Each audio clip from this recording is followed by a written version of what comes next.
ازيكم؟ في فيديو النهارده هعمل معاكم فراخ مشويه في الكيس الحراري. حقيقي اللي مجربش الطريقه دي لازم يجربها. الصنف ده لازم يكون اساسي عندك في اي عزومه هتعمليها. اولا ما بياخدش منك وقت خالص، انتي ما عليكي الا انك بتتبلي وبتظبطي دنيتك، وبعدين بتحطي الفرخه في الفرن. بس الطريقه دي من افضل الطرق اللي تشوي بيها فراخ او تعملي فيها فراخ بالخضار في الفرن، لانها بتطلع معاكي الفراخ دايبه وشاربه من التتبيله كويس جدا. تابعي معايا الفيديو للنهايه، هقولك على كل التريكات اللي تطلع معاكي الفراخ بالشكل اللي انت شايفاه وطعمها رهيب. وقبل ما نبتدي ما تنسيش تعملي الاشتراك في القناه وتفعيلي الجرس عشان يوصلك كل جديد مني. وهدخل معاكم بقى في الطريقه على طول. اول حاجه عندي هنا بصلايه كبيره ضربها في الكبه مع 3 فصوص من الثوم ومنعماها كويس جدا. عندي طماطمية كبيرة برضو ضرباها في الكبة بشوية مية صغيرين عشان تعمل معايا صوص طماطم حلو كده زي ما انت شايفة.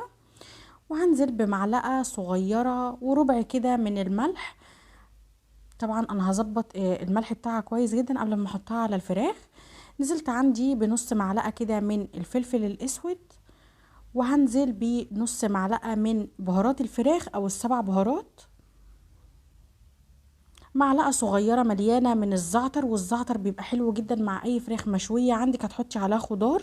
طبعا انا بضرب الزعتر في الكبة عشان ما يبقاش محبب قوي.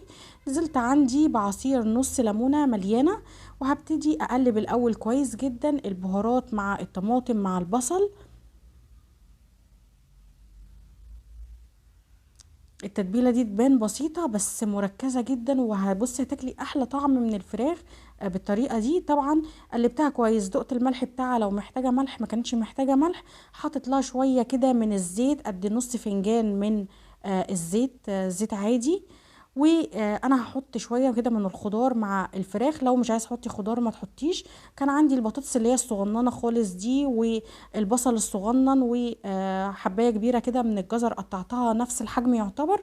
والبطاطس قسمتها بالنص، البصل قسمته برضو من النص، والجزر قطعته مربعات كده يعني قريبه من حجم البصل بتاعي. والخضار عامه كله يبقى حجمه كبير شويه عشان ما يتهريش معاكي. نزلت بشويه كده من التتبيله الخطيره اللي احنا عملناها، وهبتدي اقلب الخضار كويس جدا في التتبيله دي.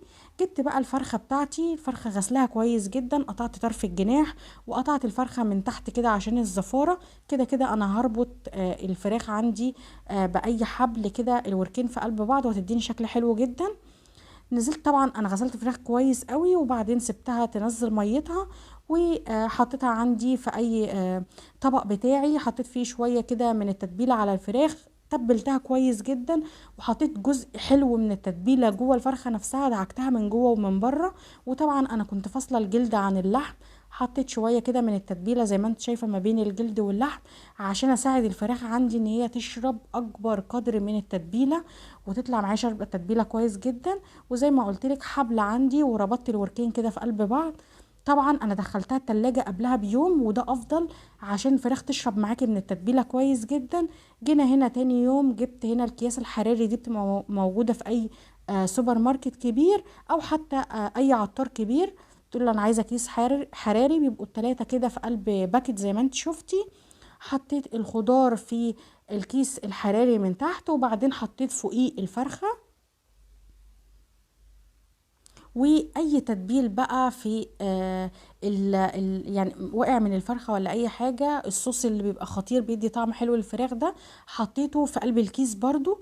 وبيبقى فيه القفل اللي انت شايفاه دوت، بيبقى معاكي 4 كده في الكيس. خدت واحد منهم وربطت الكيس كويس جدا. طبعا انا قلتلك انا دخلت الفراخ عندي، ودي افضل طريقة تاخدي منها احلى طعم للفراخ. انا دخلتها حطيتها في قلب صينية عندي، ودخلتها التلاجة ليلة كاملة. ممكن تقعديها ساعتين وتبتدي تشويها، او 4 ساعات. بس الافضل ان انت تبيتيها لو انت مش مستعجلة عليها.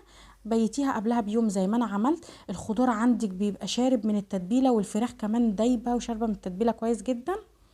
جينا هنا تاني يوم عملت 3 فتحات كده زي ما انت شايفة بالسكينة في قلب الكيس، عشان بس ما يفرقعش معايا. وحطيت نص كوباية من المية، دخلتها فرن.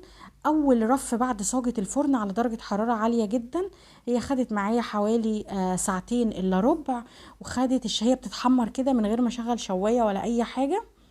وطبعا بتختبريها بسكينه كده صغيره، بتدخليها في قلب الصدر، بتلاقيها طريه جدا. خلاص كده يبقى هي تمام. تاخدي بالك لما تيجي تفتحي الكيس ان هو بيبقى فيه كميه بخار رهيبه، والبخار بتاعها بيكون سخن جدا. طبعا انا اختبرتها واتاكدت ان هي استوت كويس جدا والخضار بتاعها دايب، ودخلتها تاني تحت الشوايه. وممكن يعني تستغني عن الخطوه دي، ما تحطهاش تحت الشوايه، لان صراحه اللون اللي كانت واخداه قبل الشوايه احسن، بتبقى واخده لون حلو جدا. وزي ما انت شايفه كده، جربت ان اطلع منها حته من الدبوس، العظم طالع من الفراخ، والفراخ دايبه جدا والخضار مستوي من غير ما يتهري معايا زياده عن اللزوم.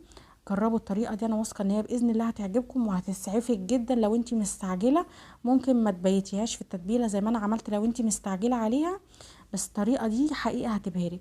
لو عجبكم بقى الفيديو ما تنسوش تعملوا لي لايك وشير وسبسكرايب. اشوفكم على خير ان شاء الله في فيديو جديد.